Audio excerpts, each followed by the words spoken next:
Hello, Mark from Sound Matters here, talking all things vinyl as always. I've got another turntable sat behind me here for review. It's an Audio-Technica AT-LPW50BT. Their model names are always so long, aren't they, from Audio-Technica? But this is a manual turntable. I reviewed one of their automatic decks towards the end of last year called the AT-LP3XBT. This one is still a Bluetooth enabled turntable as that was, but it's a manual deck and it's slightly higher end in their range. It's more of a mid-range offering, so it's going to be interesting to see how it compares. But without further ado, let's get straight into that review. So here it is. It comes in at $499 or £420, and straight away it's got a really nice vintage aesthetic about it. It's got this lovely rosewood veneer over an MDF plinth here. So straight away it's moving away from that kind of plasticky plinth design of some of the more affordable Audio-Technica designs.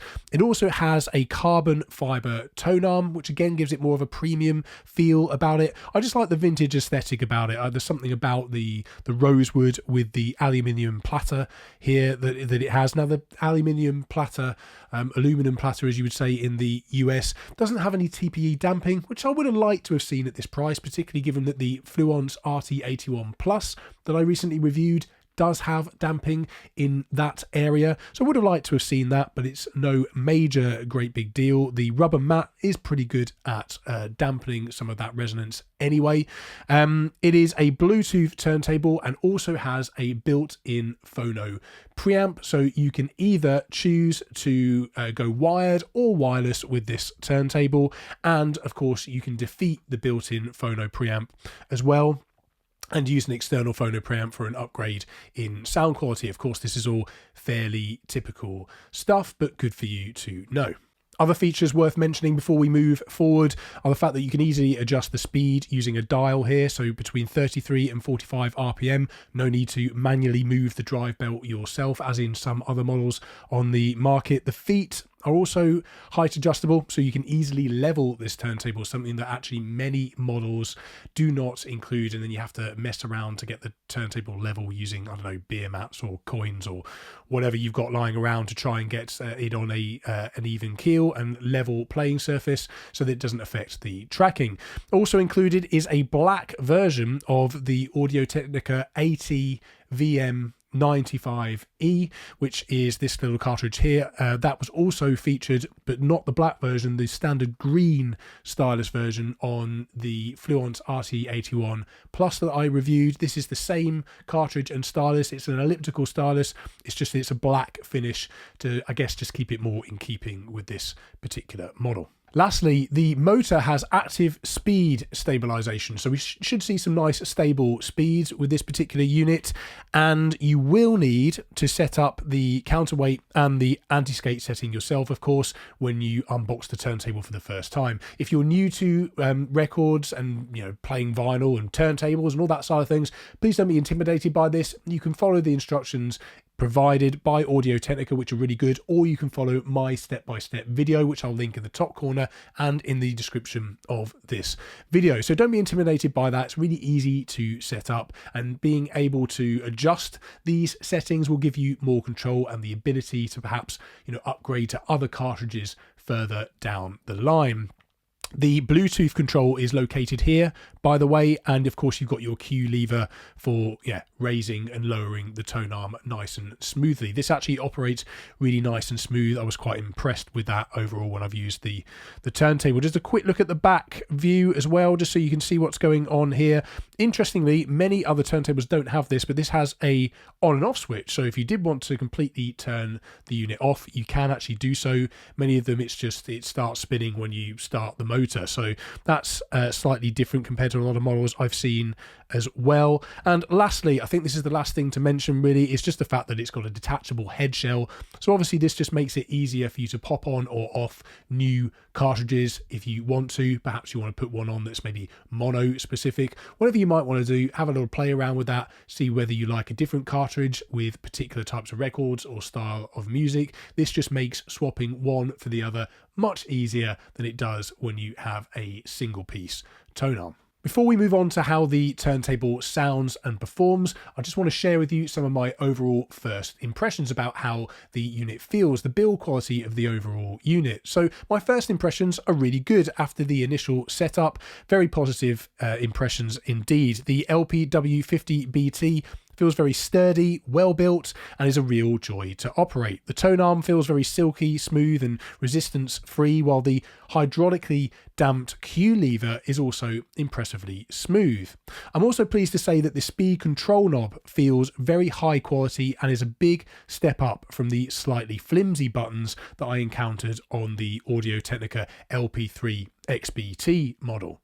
Now, there is a very small amount of play in the tonearm bearing that might upset some audiophile purists, and at this price, as I said, I would like to have seen some damping on that aluminium platter like the Fluence RT-81 Plus, but overall these are minor issues and the build quality feels very high across the board.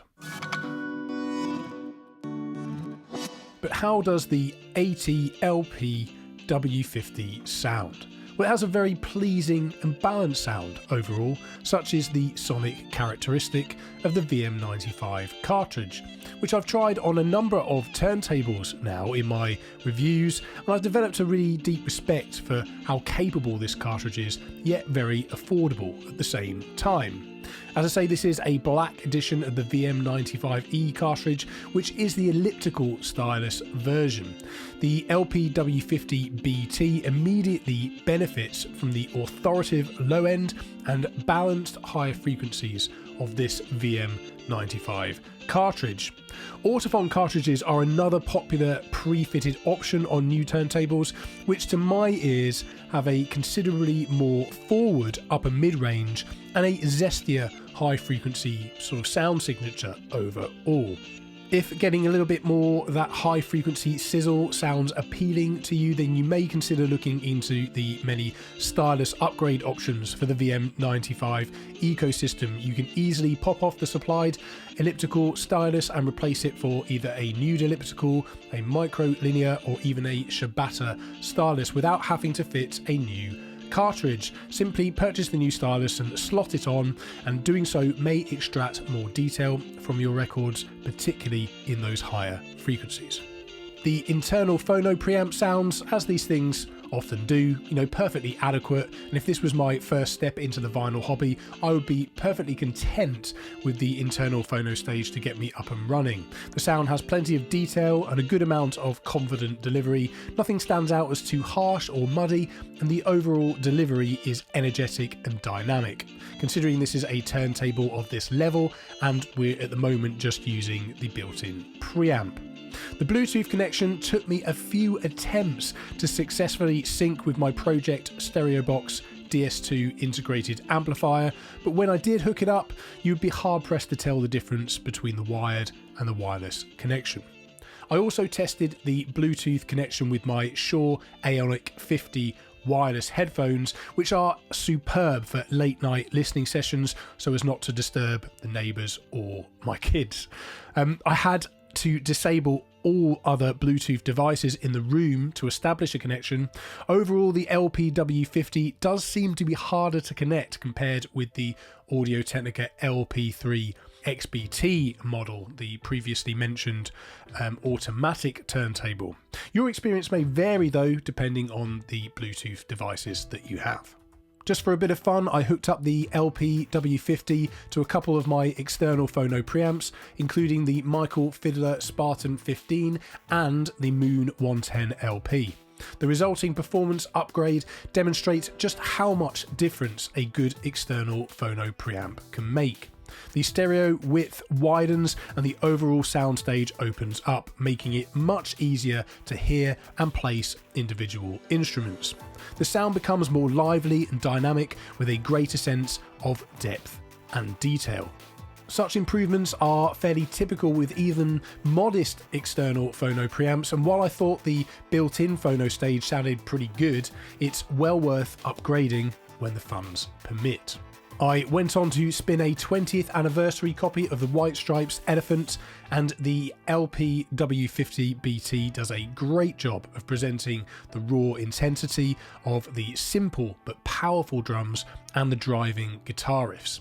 The depth of the low end on the album's opener, Seven Nation Army of course, is noticeably thicker and tighter through an external phono preamp. The pumping sound of analog tube compressors also becomes richer and much more apparent. Arguably, I could say that I've reviewed other turntables from the likes of Project and Riga with a little more precision and detail when presented with very fast-paced, very transient-heavy passages of music, but you know, that's not to say that the LPW50 isn't very capable in this area. It's simply just a case of different priorities and different compromises. Manufacturers such as Riga and Project tend to place the precision and quality of bearings as their paramount concern, with more affordable models in those turntable ranges prioritising ultra low friction precision in bearings often comes at the expense of many frills, bells and whistles, which can lead to some of their turntables feeling quite rudimentary, or shall we say, you know, maybe less luxury lifestyle compared to models like the Audio-Technica LPW50. I tested the LPW50 with my copy of Yes, Fragile, which is a record I also listened to on the Riga Planner 1. And here it has to be said that the Riga Planner 1 did pit the LPW50 to the post when concerning agility and detail. However, that's not to say that the Audio-Technica couldn't hold its own, and it still sounded really, really good. For a change of pace, I then spun Norah Jones, Come Away With Me. Certainly that is an old favourite record in my household, that's for certain, and through a good quality preamp, the LPW50 produced a fantastically rich, detailed sound that reveals plenty of the album's subtlety and intimate details of all the breathy vocals and many instrument subtleties, such as things like fret noise, for example, that make this album feel so engaging and really personal. With the listening tests all done and dusted, it's time to sum up. Should you buy the LPW50BT? Well, it certainly combines an excellent immersive listening experience with plenty of appealing features and a living room friendly aesthetic. That much is for certain. The addition of Bluetooth is a handy extra feature, albeit it is a little bit temperamental when it comes to establishing a connection. The overall build quality is excellent, and the vintage look will no doubt appeal to those who want more than just a bland black box in the corner of their listening space. The affordable turntable market is a very competitive space these days, with the likes of Fluence, U-Turn, Project, Riga and many more fighting for their corner of the market. All of the above manufacturers make great options depending on your budget and priorities. The LP50BT will appeal to newcomers and returning collectors with a medium budget seeking a well-built turntable with excellent sound quality and the option of occasional Bluetooth connectivity. This turntable certainly blends very well into a living room hi-fi setup, so if Audio-Technica's aim here was to balance audiophile sound quality with lifestyle appeal, then I think they've hit the nail on the head. For me, only that temperamental Bluetooth connection prevents this otherwise superb, affordable turntable from getting a full 5 stars. That concludes the review portion of this video. Do pop your questions in the comments section as always. I hope you found this useful. If you'd like to support this channel further, I'd greatly appreciate it. There's always the discount codes in the description of the video where you can get money off vinyl gear to feed your vinyl hobby without any extra cost to you. That goes to support me in a very small way, and I greatly appreciate it. As I say, you can get money off Groove Washer record cleaning products. You can get money off 12-inch record display systems like the ones that I use behind me in every video. You can get sleeves from VSS Vinyl Storage Solutions and vintage vinyl from Vinyl Pursuit. Do check those out in your own time. Thank you ever so much once again. If you're new to this channel, please do consider subscribing. I'd love to have you on board my vinyl journey with you guys. But until that next video, do make sure you enjoy the music and keep spinning.